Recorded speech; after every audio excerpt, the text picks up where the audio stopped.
विकास की बजते, योगी धुन विकास की बजते।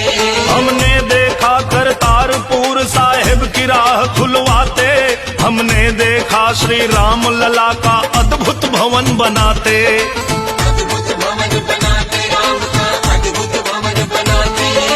बाबा साहेब भीमराव का पंच तीर्थ तनवाते, बाबा विश्वनाथ की शोभा दुनिया को दिखलाते। देखा दुनिया को दिखलाते, शोभा काशी की दिखलाते।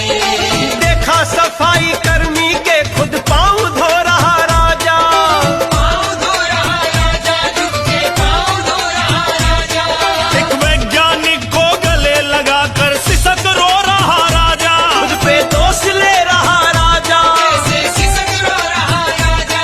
हमने देखा माँ गंगा की गोदी में लिपट नहाता, हमने देखा एक फकीर को भारत भाग्य सजाता। देखा भारत भाग्य सजाता, देखा भारत भाग्य सजाता।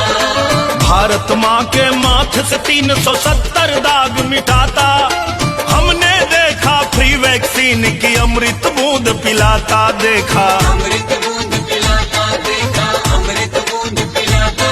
कुछ काट दिए थे हाथ श्रमिक के ताजमहल बनवाकर, अब पूजे जाते हैं श्रमिक मंदिर में फूल बरसाकर। मंदिर में फूल बरसाकर, हाँ मंदिर में फूल बरसाकर। हर देश सजाया है जिसने उसको ही चुनेगा टोला। जनता ने जनता ने समझ के बोला, अब रंग ले बसंती चोला। जनता ने उमड़ के बोला, अब रंग ले बसंती चोला।